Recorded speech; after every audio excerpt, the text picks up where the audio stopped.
एक स्थान पर रेणु को बिठाया माता पिता ने और कहा, बेटा हम तुम्हारे लिए थोड़ा सा सामग्री लेकर आते हैं, प्रसाद लेकर आते हैं, थोड़ा जल पीने का लेकर आते हैं, तुम्हारे को चिंता करने की जरूरत नहीं है, हम आते हैं।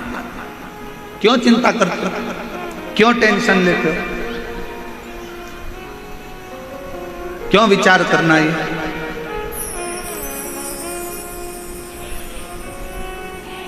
हताश नहीं होना चाहिए कभी जिंदगी में।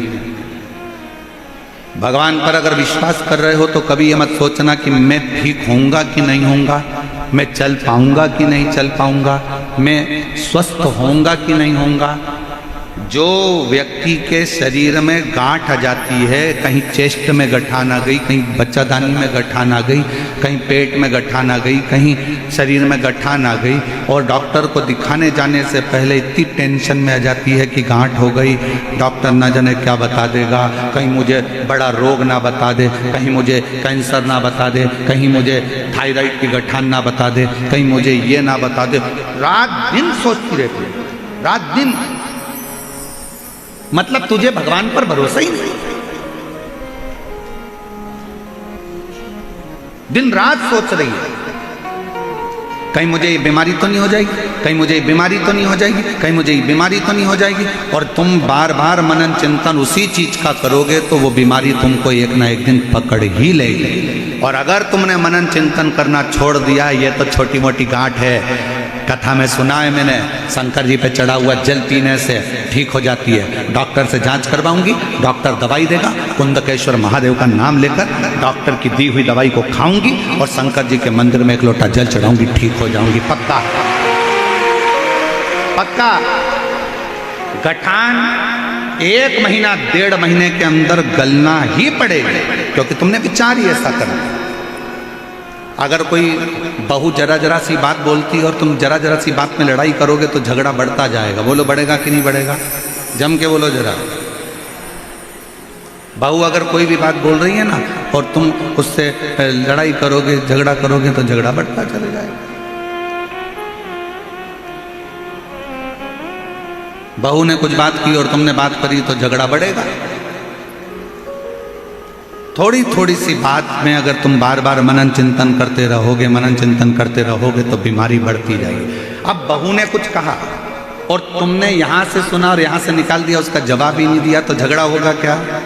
जम के बोलो जरा। नहीं।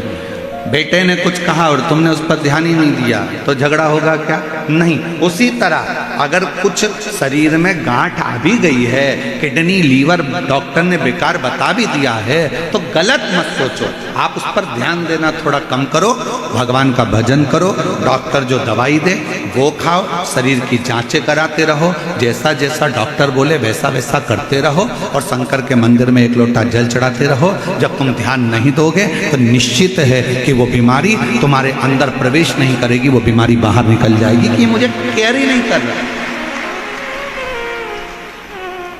ये तो मुझे केयर ही नहीं कर रहा है।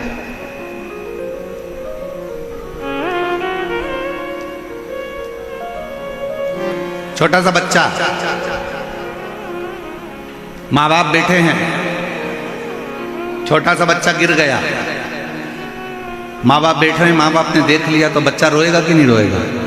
जम के बोलो जरा, रोएगा। और छोटा सा बच्चा, माँ बाप है ही नहीं यहाँ पर और गिर गया, रोएगा नहीं, झटक झुटक के करके झटकेगा और ठीक, उसको मालूम है कोई देखने वाला है ही नहीं। उसी तरह बीमारी को केयर करोगे, बार बार ध्यान दोगे, बार बार ध्यान दोगे, बार बार ध्यान दोगे, तो वो सोचेगी कि इसको मुझे जरूरत है, इसलिए मुझे इसके शरीर में बीमारी को बना के रखना है। और जब तुम केयर ही नहीं करोगे, आग लगे बस्ती में अपन रहो मस्ती में, शंकर बैठा है सब संभालेगा। अच्छा,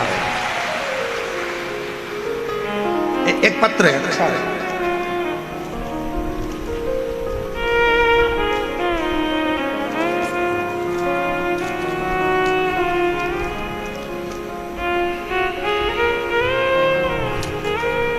मेरा नाम रेखा सैनी, मेरे पति का नाम पारस सैनी है। मैं विद्याधर नगर के मुरलीपुरा की रहने वाली हूँ। मेरा नाम रेखा सैनी, पति का नाम पारस सैनी, मैं विद्याधर नगर के मुरलीपुरा की रहने वाली हूँ। मैं भोले बाबा की शक्तियों का वर्णन कैसे करूं। मेरा बेटा है जो आज 8 साल का हो गया। मेरा बेटा 8 साल का हो गया, जो बचपन से न चल नहीं पाता था और ना ही पूरी तरह से बोल पाता था। हमने बड़े बड़े डॉक्टरों को दिखाया। पत्र एलईडी पर चल रहा है, पत्र एलईडी पर चल रहा है, आस्था चैनल पर भी चल रहा है, आप लोग पढ़ सकते हैं। मेरा बेटा है जो 8 साल का हो गया, जो बचपन से चल नहीं पाता था, ना ही पूरी तरह से बोल पाता था। हमने बड़े बड़े डॉक्टरों को दिखाया, बहुत इलाज करवाया, पर कोई फर्क नहीं पड़ा। गुरुजी, डॉक्टर ने तो मना भी कर दिया कि ये ना चल पाएगा और ना बोल पाएगा। डॉक्टर ने ऐसा बोला कि ये ऐसा ही रहेगा जैसा अभी की स्थिति में है, पलंग पर ही पड़ा रहेगा, पलंग से उठ नहीं पाएगा। 8 साल का बेटा हो गया गुरुदेव, पलंग से उठता नहीं। हम लोगों ने हार मान ली, पर मेरी माँ ने कहा कि वो सीहोर गए और सीहोर वाला गुरुजी कि उस कुबरेश्वर धाम पर जा, वहां से रुद्राक्ष लेकर। हम लोग रुद्राक्ष लेने गए, कंकर शंकर पूजन करी और बाबा से रुद्राक्ष मांग कर आ गए। टीवी पर बेटे को कथा सुनाते और बेटे के शरीर पर रुद्राक्ष का जल लगाते। आज बाबा को मैं धन्यवाद देने के लिए आई हूँ। जो बेटा मेरा 8 साल तक उठ नहीं पाया, बोल नहीं पाया, आज बाबा की कृपा से वो अपना काम भी करता है और थोड़ा बोलता भी है। मैं बाबा को धन्यवाद देने के लिए, आज मेरा बेटा, उसकी आवाज भी खुली, बोलना भी चालू करा और आज अब वो खुद अपना काम कर लेता है, खुद अपना काम करने लगा।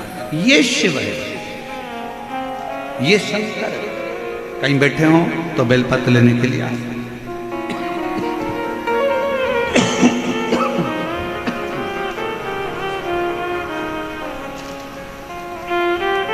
शिव ओघड़ी है। उसकी माँ ने ये विचार कर लिया होगा कि नहीं, मेरा बेटा तो चलेगा, और बेटे ने भी मन में विचार कर लिया होगा कि मुझे चलना है,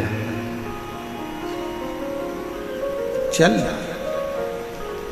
और हम तो बाबा के भरोसे चलते हैं, हम तो बाबा के भरोसे चलते हैं। ये दुनिया वाले चलते हैं, ये दुनिया वाले चलते हैं, हम तो बाबा के भरोसे चलते हैं, हम तो बाबा के भरोसे चलते हैं।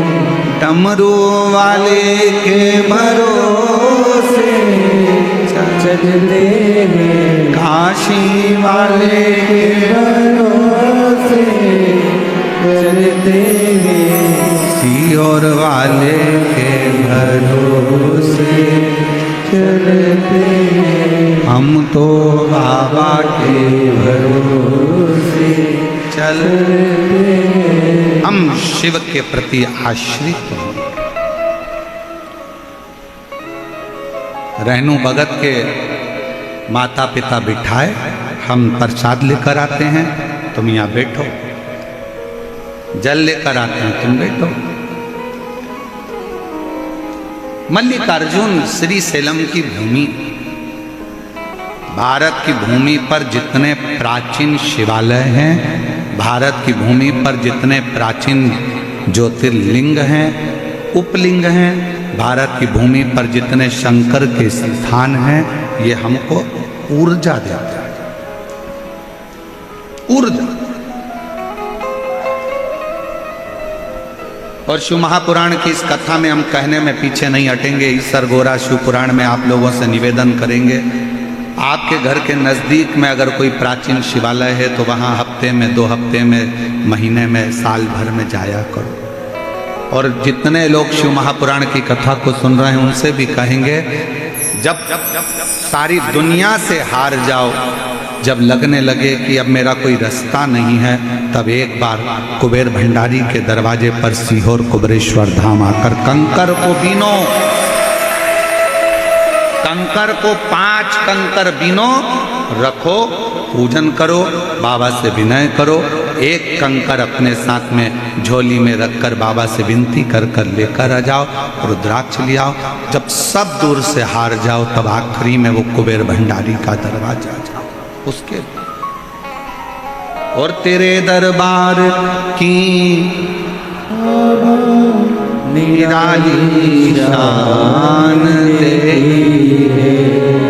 तुझे देते नहीं देखा पर झोली भरी देखी, और मुख दुनिया मोड़े बाबा मुख मेनू लगी भरी दीनू बाबा तू वेना। आप उस पर आश्रित हो जाओ। हम जब मन से हारते हैं तो हमारा शरीर भी हार जाता है। हार मत मानना। कभी अपने मन को मत कहना कि तू ये नहीं कर सकता। किसी ने कहा तुम्हारी दुकान, तुम नई दुकान डाल रहे थे, दुकान डालते डालते किसी ने कह दिया अरे इतनी बड़ी, यहाँ डालने से क्या मतलब, यहाँ तो चलने ही वाली नहीं है, यहाँ अच्छे अच्छे की नहीं चली, तेरी कहां से चल जाएगी। ये वाला काम तो करना ही मत ही। कई लोगों ने करके देख लिया, उन्हीं की नहीं चली तो तेरी कहां से चल जाएगी। कहां चले। एक मकड़ी जाला बना रही थी दरवाजे के पीछे, छिपकली आ गई। छिपकली ने आकर कहा यहाँ काय को जाला बना रही है, दरवाजा बंद चालू होगा तेरा जाला टूट जाए, बनाना है तो कोई अच्छी जगह बना।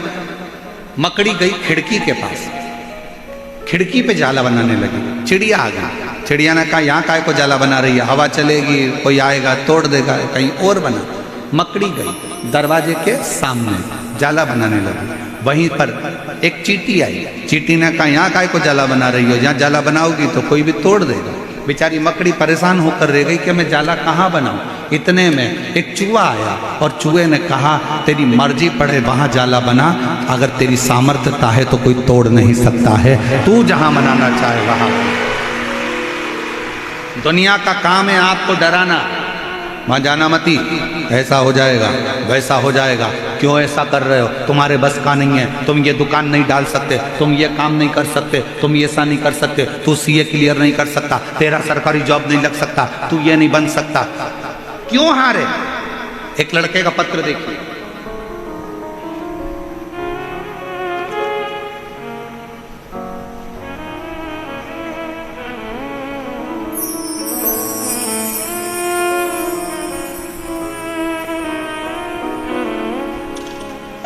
सर्वप्रथम महादेव गुरुदेव आपको प्रणाम। मेरा नाम जसवंत सिंह है, मैं कोटपुतली जयपुर का रहने वाला हूँ। गुरुदेव महादेव की कृपा और आशीर्वाद का मैं क्या कोई बखान करूं, ऐसे शब्द बन मेरे पास नहीं महादेव की महिमा का मैं रूप वर्णन कर सकूं। गुरुदेव सन 2011 से सरकारी नौकरी की तैयारी कर रहा था। अभी सन कौन सा चल रहा है, 2025। कब से कर रहा है, 2011 से। बहुत अधिक मेहनत करने पर भी मुझे हर बार किसी न किसी कारणवश असफलता ही हाथ लगी, जिससे मैं और मेरे घर वाले बहुत निराश हो गए। तब परीक्षा देना बंद कर, सरकारी नौकरी की तैयारी करना बंद कर एक दिन टीवी पर कथा सुन रहा था और आपने कह दिया कि अपनी मेहनत को 4 गुना करो, शिव पर भरोसा करो, अथक मेहनत करोगे तो जीत कर ही रहोगे। मन में आया कि एक बार आपकी कथा कहीं जाकर सुनूं। तब हम लोग यहाँ जयपुर से सुवासा चले गए, जहाँ पर आपकी कथा चल रही थी। कथा के पंडाल में बैठकर कथा सुनी, बाबा को प्रणाम करा, निवेदन करा और नमन कर कर बाबा से विनती कर कर आ गए। पशुपति नाथ का व्रत किया, बेलपत्र बाबा को चढ़ाना प्रारंभ करा, मंदिर में झाड़ू पोछा करता, पढ़ाई को 4 गुना करता, 2011 से तैयारी करता करता करता निकाल दिए 10 साल, और बाबा से विनय करी, हिम्मत आई, 12 वर्ष के बाद फिर अप्लाई करा, और बाबा की कृपा से गुरुदेव आप कहते हो कि शिव सुनता जरूर है, निश्चित है जो कथा के पंडाल में पहुंचा है उसकी झोली 3 महीने में बाबा भरता जरूर है। और बाबा की कृपा से आज मेरे शंकर भगवान ने मुझे अप्रैल के महीने में 2023 में भारतीय रेलवे में मुझे नौकरी दे दी। मैं बाबा को प्रणाम करने के लिए,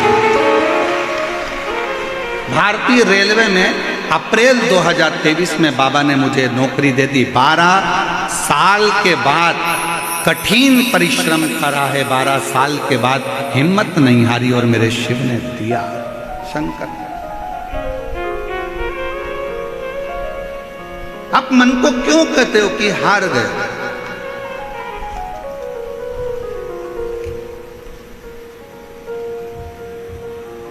कौन कहता है कि आप डॉक्टर नहीं बन सकते? कौन कहता है कि आप कलेक्टर नहीं बन सकते? कौन कहता है कि आप एसपी नहीं बन सकते? कौन कहता है कि आप डीएसपी नहीं बन सकते? कौन कहता है कि आप कोई अच्छा पद प्रतिष्ठा प्राप्त नहीं कर सकते? आप में ऊर्जा है, आप सब कुछ कर सकते।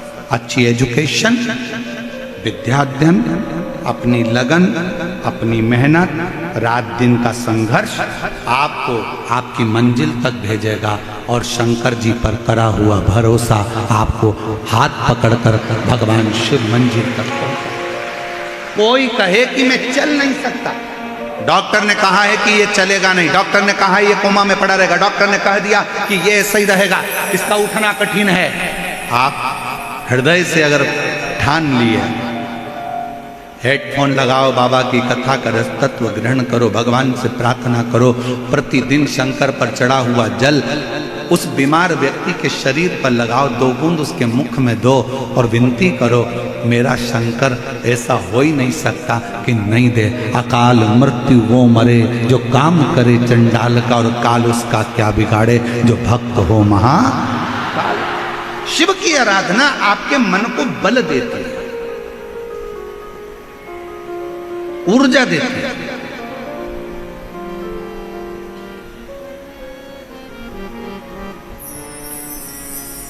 शिव की आराधना आपको एक एनर्जी देती है। करो,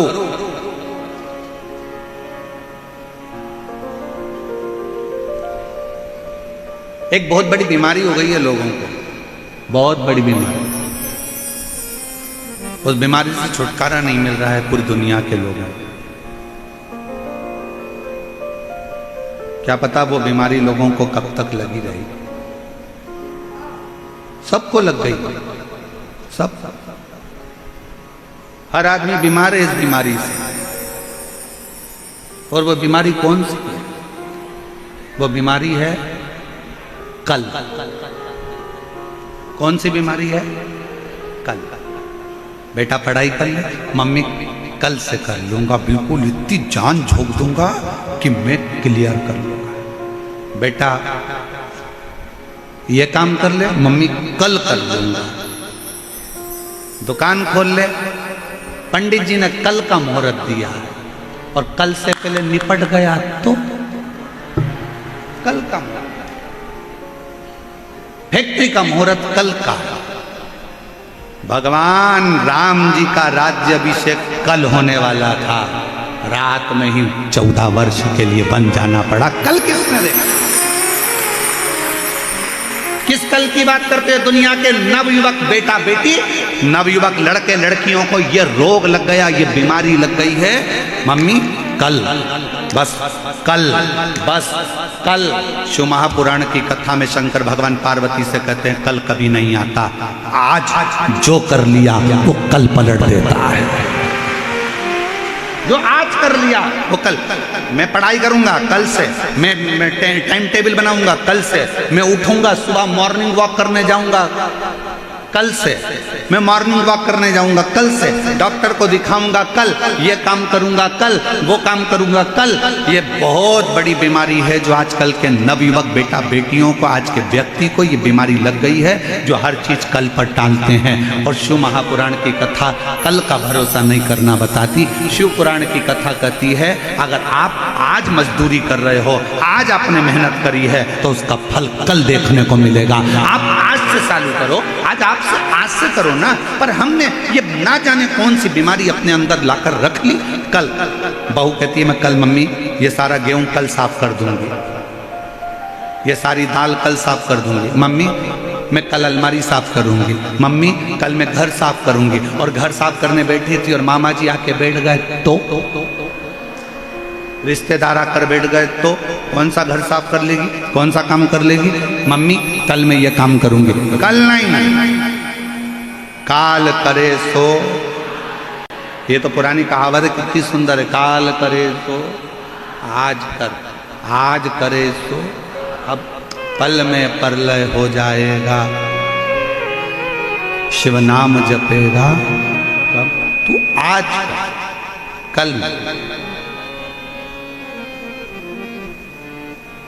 मैं कल कथा में जाऊंगी। और मंच से घोषणा हो गई कि कल कथा ही नहीं होगी। इंतजार, कल जाऊंगी। और बैठी थी चौथे दिन की कथा में जाऊंगी और कथा पूरी होते सी घोषणा हो गई कि कथा कल कैंसिल। आज डिप्रेशन में पड़ गई, लो हो गया कल गया। और बैठो कल के चक्कर में। इसलिए कल का कोई इंतजार नहीं। क्या इंतजार करना। कल से मैं अपनी सास के पांव पड़ूंगी और सास नहीं पड़ गई तो फोटो क्या। कल किसने देखा। ये बहुत बड़ी बीमारी है, बहुत। ये बीमारी कब छूटेगी लोगों की। पढ़ाई करना है आज से कर, संघर्ष करना आज से कर, कोचिंग करना है आज से कर, एग्जाम देना है आज से दे, इंटरव्यू की तैयारी करना है आज से कर, कंपटीशन एग्जाम के लिए फॉर्म भरना है आज भर। कल का कोई मुहूर्त नहीं। कोई कितना भी कह दे कि कल का मुहूर्त अच्छा है, आज से बढ़कर कोई दुनिया का मुहूर्त अच्छा नहीं हो सकता। लोग इंतजार करते हैं। आखा तीज आएगी ना तब मैं मट्टी के घड़े पर खरबूजा रख के, सत्तू रख के दान करूंगी। और आखा तीज के पहले निपट गई तो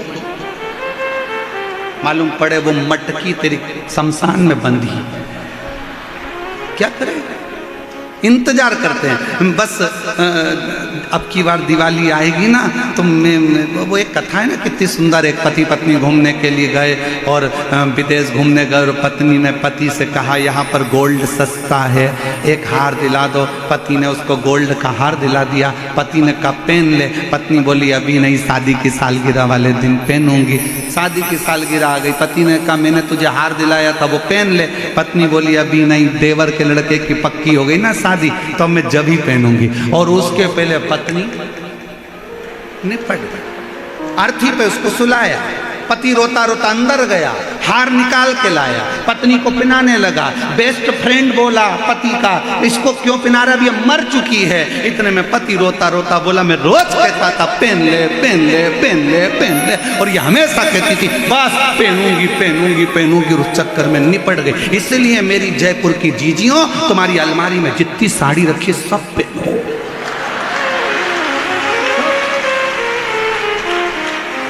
क्या भरोसा है, क्या भरोसा। अब तुमने तो घड़ी बना बना के अलमारी में रख दी। कभी कभी दिवाली पे वो नीचे गिरती है, साड़ियां भी कहती है कब पहनेगी, पहन ले पहन ले। और मालूम पड़े पहन नहीं पाई और उसके पहले निपट गई। ऊपर जाती जाती यमराज से बोली once more, Yamraj once more, एक बार वापिस छोड़। यमराज पूछा क्यों, नीले कलर की नी पहनी, उसमें अभी पीको लगवाई थी मैंने, उसकी चोली सिलवाई थी, उसकी फाल लगवाई थी, वो ऐसी कैसी धरी की धरी रह गई। इतने में यमराज बोला फालतू बात मत कर, लीलाबाई चल रही कि दूध धर गए। वो यमराज से क्या भिड़े उससे, चल अब वो नीली कौन पहनेगा। तू तो निपट के गई, बड़ी बहू आकर बोली मम्मी की ये वाली साड़ी तो मैं ही लूंगी। और जोड़ जोड़ के रखती जा, मत पहन। इसलिए आज से नियम बना लो, अपनी अलमारी में जितनी साड़ी एक से बढ़कर है, शादी वाला चुन्नी बेस भी निकालो, कब पहनोगे? खूब अलमस्त होकर ईसर गौरा जी का मूर्ति का दर्शन करो। मेरी गौरा महारानी 16 श्रृंगार में दिखती है और वो कहती है जीवन का कोई ठिकाना नहीं, इसलिए पूरे श्रृंगार के साथ अपनी जिंदगी जियो, पूरे। अब कई माताएं कहती हैं हमारी तो अवस्था हो गई, हम तो 60 साल के हो गए, अगर अब हम ऐसा सब पहनेंगे तो लोग क्या कहेंगे? अरे दुनिया के लोगों को जान दो, दुनिया के लोगों का क्या पड़ा है?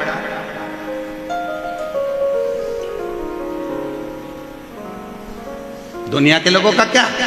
एक हलवाई ने अपने दरवाजे पर लिखा रखा था, दुकान के बाहर बोर्ड लगा था, यहां ताजी सस्ती मिठाई मिलती है।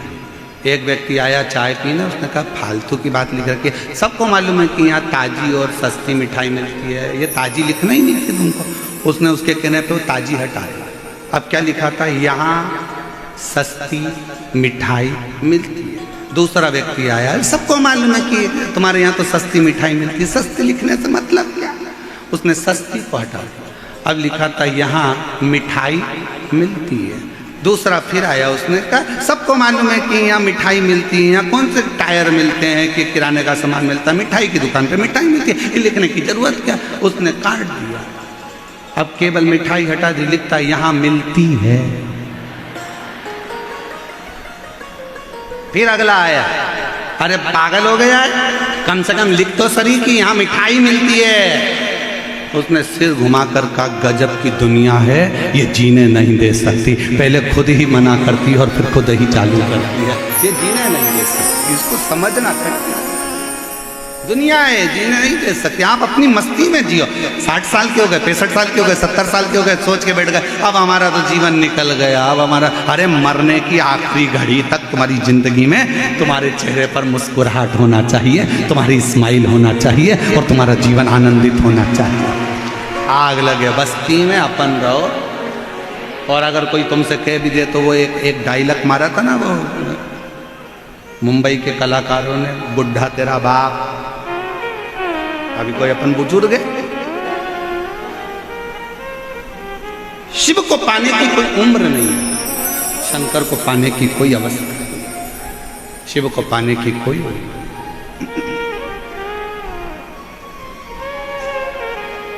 और शंभो शरणे मांगो घड़ी दुख दया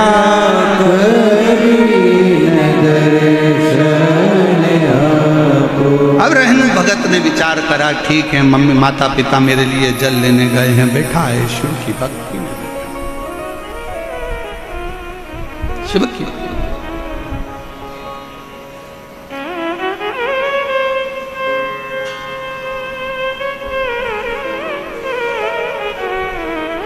आया ये रहनु भगत के पास।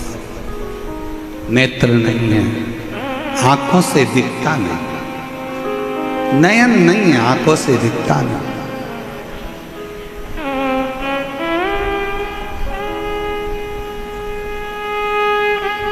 नेत्र विहीन है, देख नहीं सकता।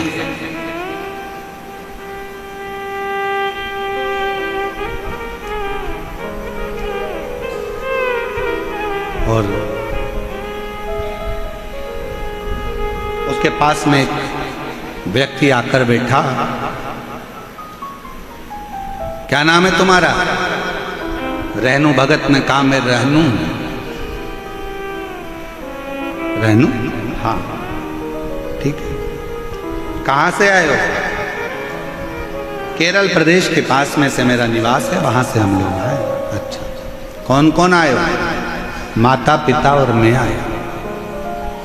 तुम्हारे नेत्र नहीं है, तुम भगवान शंकर के इस 12 ज्योतिर्लिंग में से मूल ज्योतिर्लिंग मल्लिकार्जुन का दर्शन नहीं कर सकते, फिर क्यों तुम्हारे माँ बाप यहाँ लेकर आ गए? रेणु भगत ने कहा मैं नहीं देख सकता तो वो तो मुझे देखेगा, बस इसलिए आए। कई लोग आते हैं, कोई गंगा जल लाता है, कोई बेलपत्र लाता है, कोई कुछ लाता है, कोई कुछ लाता है। तुम शंकर जी के लिए क्या लेकर आए? रेणु भगत ने कहा मेरे पास में देने के लिए कुछ भी नहीं, मेरा तो शरीर भी ऐसा नहीं कि मैं भगवान को दे सकूं। हाँ ये जरूर है कि मेरे माता पिता कुछ लेने के लिए गए हैं शंकर जी को देने के लिए, आते होंगे। माता पिता आए, पास में वो व्यक्ति बैठकर बात कर रहा था। माता पिता ने हाथ जोड़कर, उस समय की गाथा है जिस समय कोई दुकान या व्यापार नहीं होता था, केवल शिवलिंग होता था, कोई व्यापारिक दृष्टिकोण नहीं था। मेरे पास देने के लिए, माता पिता ने आकर कहा रेणु हमारे पास देने के लिए कुछ भी नहीं, शिव कुछ नहीं। मां कुछ तो दूं मैं बाबा, एक काम करो ना मां,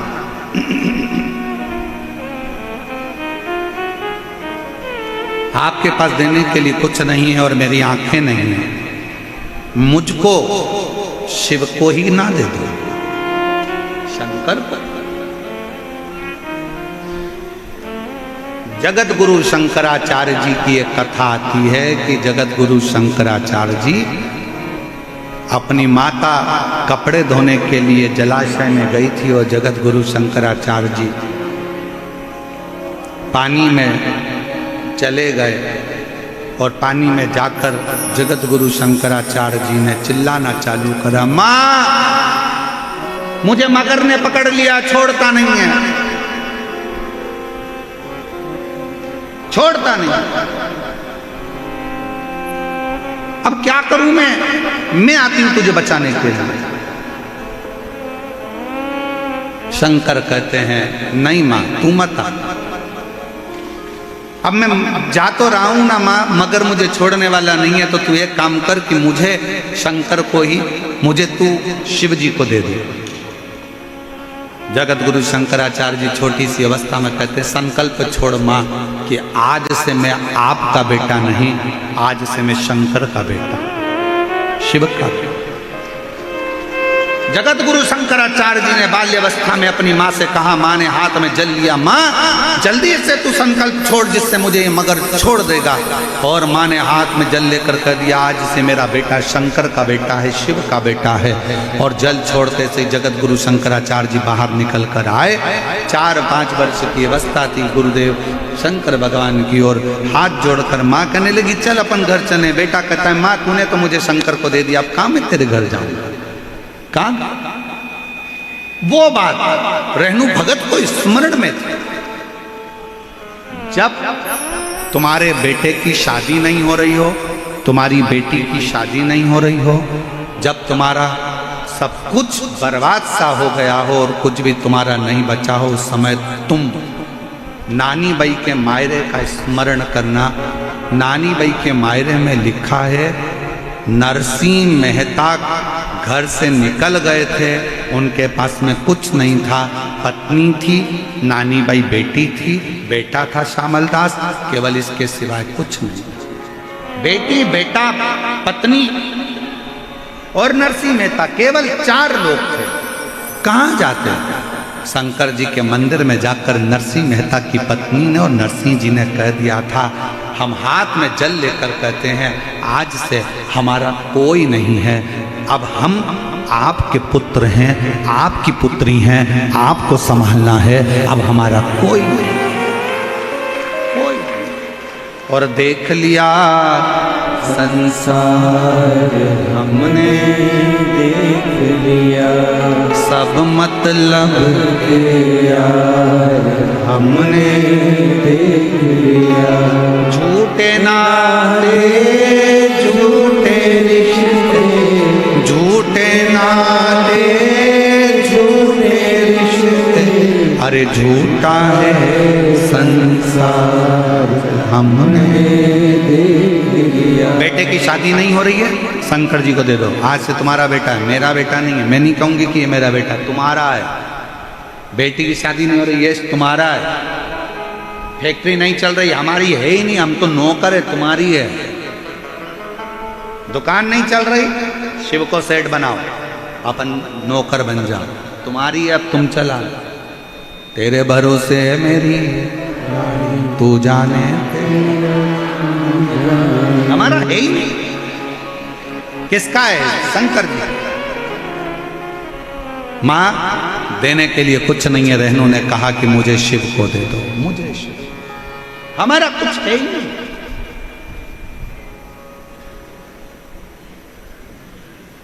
यहां पर एक पानी पिलाने वाली कोई संस्था ने लाखों लाखों बाटल बुलवाकर लोगों को पानी पिलवाया, छोटी छोटी बाटल बांटते रहे। समिति तो बांट ही रही थी, साथ में वो।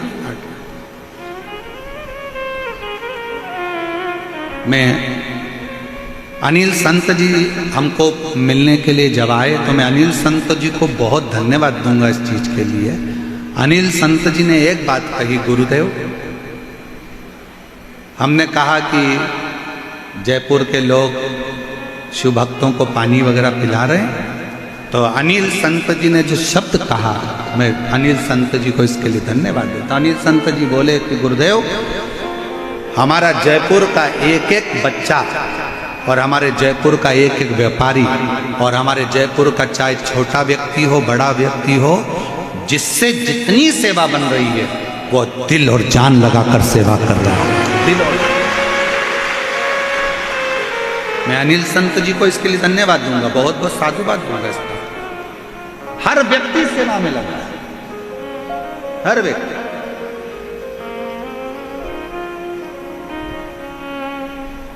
छोटा है बड़ा है, कोई ने चाय पिलाने का स्टॉल लगाया, सुबह से लेकर रात तक चाय बिस्कुट टोस्ट जो उससे बन सकता था, एक मिनट के लिए उसने बंद नहीं करा। पानी बांटने वालों ने पानी बंद नहीं करा, खिलाने वालों ने खिलाने की कमी नहीं रखी।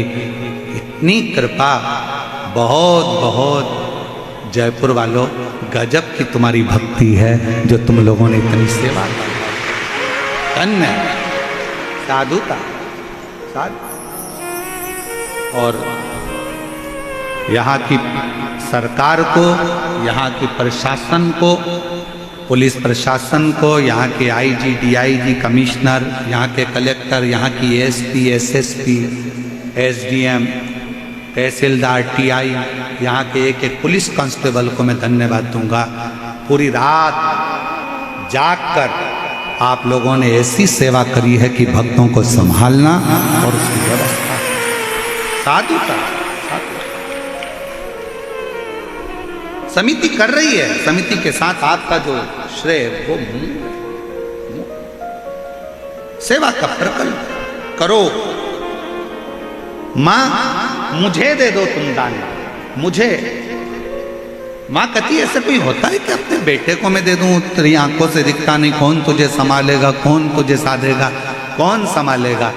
मैं रहनू भगत आंखों में आनंद का जल भरकर कहता है, मां तुम ये कहती हो कि मुझे कौन संभालेगा, अगर मुझे जन्म देते समय तू कहीं चली जाती, मर जाती या पिता चले जाता तो क्या मैं पृथ्वी पर रहता नहीं? क्या मुझे कोई संभालता नहीं? ये हमारा ब्रह्म है। हम बहुत ब्रह्म में जीते हैं। कई माताएं कह देती है जिस दिन मैं मर जाऊंगी तो आटे दाल का भाव मालूम पड़ जाएगा, तो कह दो अपनी सास से मर जा। हम भी तो देखें आटे दाल का भाव कैसे मालूम पड़ता। ये बात कहना बंद कर दो कि मैं हूं तो घर चल रहा है, मैं चला रहा हूं तो काम हो रहा है, मैं नहीं होता तो कथा नहीं होती, मैं नहीं करवाता तो ये कथा कौन करवाता, मैं नहीं होता तो फैक्ट्री कौन चलाता, मैं नहीं होता तो दुकान नहीं चलती, मैं नहीं होता तो घर का काम नहीं होता, मैं नहीं होती तो इतने मेहमानों का खाना नहीं बनता। फालतू की बात है। करते हो भोले बाबा मेरा हो रहा है, भोले आपकी कृपा से सब काम हो रहा है। और मैं तो नहीं मुकाबिल तेरा पार कैसे पाऊं, टूटी हुई वाणी से गुणगान कैसे गाऊं, करता नहीं मैं कुछ भी सरयाम हो रहा है। भोले आपकी कृपा से सब काम हो रहा है। कौन करेगा। मैं इस चीज के लिए अनिल संत जी को बहुत धन्यवाद देता हूं कि आपकी बुद्धि में, आपके विवेक में ये बात आई कि ये कोई नहीं कर रहा है। यहाँ तो सब पूरा जयपुर वासी सब मिलकर कर रहा है। और ये कथा किसी एक की नहीं, ये कथा स्वयं ही सरगोरा कथा पूरे जयपुर वालों की कथा है, जिसको जयपुर वालों सब ने हमारी सामर्थ्यता। एक पत्र है, अच्छा है।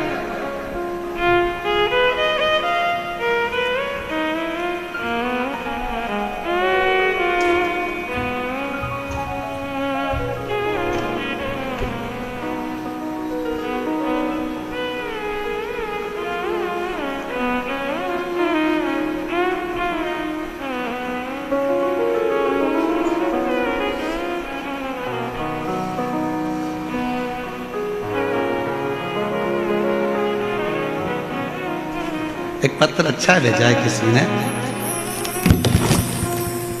पढ़ना नहीं चाहिए पर फिर भी हम पढ़ लेंगे। बाबा पहले तो लाइन पढ़ो और पढ़ के तुम सुनाओ हमको कि क्या लिखा है। नीचे वाली लाइन जरा चैनल वाले इसको दिखा दो, क्या लिखा है। बाबा क्यों झूठ बोलते हो, भक्तों को अपने से दूर क्यों करते हो। पत्र है, किसी ने लिखा है, प्रवीण गोस्वामी चुरू राजस्थान से।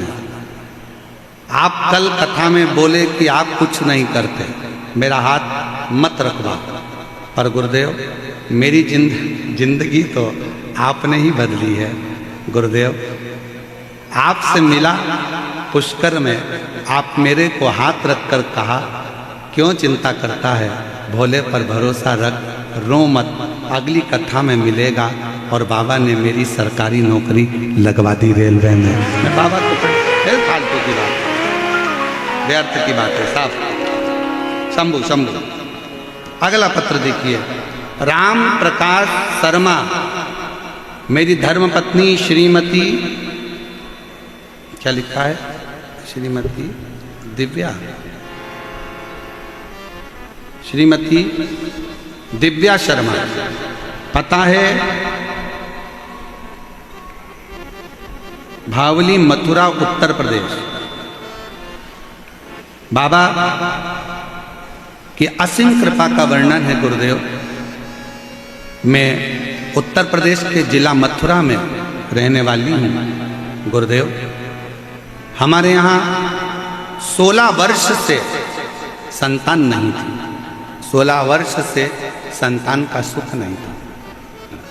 मुझे कोई संतान नहीं थी, लेकिन कोई बाबा की कोई कृपा स्मरण, क्या वर्णन करूं गुरुदेव। 16 वर्ष तक जब संतान नहीं हुई, सारी जांचें रिपोर्टें सब देखी, पर औलाद का सुख नहीं था। तब कोसी में आपकी कला कथा हुई 2023 में। किसी ने कहा कि पंडाल में बैठकर जो मांगते हैं वो बाबा देता है। हमने भी सोचा कि हम भी जरा मथुरा से कोसी जाएं। हम कोसी चले गए और कोसी कला छाता में आपकी कथा सुनी। वहाँ मेरी बुआ का घर था, वहाँ बैठकर हमने कथा का रसतत्व ग्रहण करा और बाबा से विनती करी कि ऐसी कृपा करना बाबा कि एक पत्र मेरा भी व्यासपीठ पर पहुँचे। और बाबा की कृपा से 16 साल के बाद मेरे घर में औलाद की प्राप्ति हुई। 16 वर्ष फोटो लगा रही हूँ बच्चे, हमको विश्वास नहीं था। एक पत्र और बड़ा सुंदर है, देखिए। मेरा नाम राधा, मेरे पति का नाम श्री राधे श्याम है। मैं हिंडौन करौली राजस्थान से आई हूँ। मेरी भाभी को 13 वर्ष हो गए थे, संतान का सुख नहीं था। सारे हॉस्पिटलों में दिखाया, कोई लाभ नहीं हुआ। किसी ने कहा कि आप पशुपति व्रत करो। मेरी भाभी ने पशुपति व्रत किया, आंकड़े की जड़ वाला प्रयोग भी किया, परंतु लाभ नहीं मिला।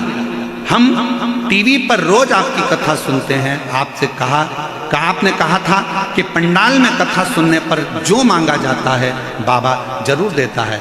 जब आपकी कथा अलवर राजस्थान में आई तब हम भी एक दिन की कथा सुनने कथा के पंडाल में आए और बाबा से विनती करी। आज बाबा की कृपा से 13 वर्ष के बाद 10 जून 2024 को मेरे भाभी के घर में संतान 13 साल के बाद हो गई। मैं बाबा को प्रणाम करता। शिव तत्व किसको कहते, शंकर की अविरल भक्ति किसको कहते, आपका विश्वास। माँ तुम मुझे दान में दे दो, कौन देखेगा तुझे, कौन संभालेगा। हम तो बाबा के भरोसे,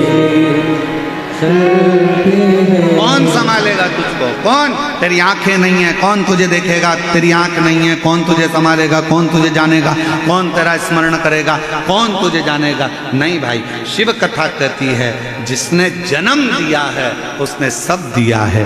जन्म से पहले माँ के स्तनों में दूध देता है कि तू खा नहीं सकता, तेरा पेट भर दिया जाएगा। ऊपर से तू कमाकर धन लेकर नहीं आता, नीचे तेरे माँ बाप तुझे धन देते हैं, घर देते हैं, पाल पोस कर बड़ा करते हैं, उन्नति करते हैं। सब कुछ तेरे जन्म से पहले माँ के गर्भ में जब आया तेरी संपूर्ण व्यवस्था देवाधिदेव महादेव ने कर दी और चिंता करने की जरूरत नहीं है। जन्म भी वही निभाता है और मरण भी वही निभाता है। तू उसके आश्रित,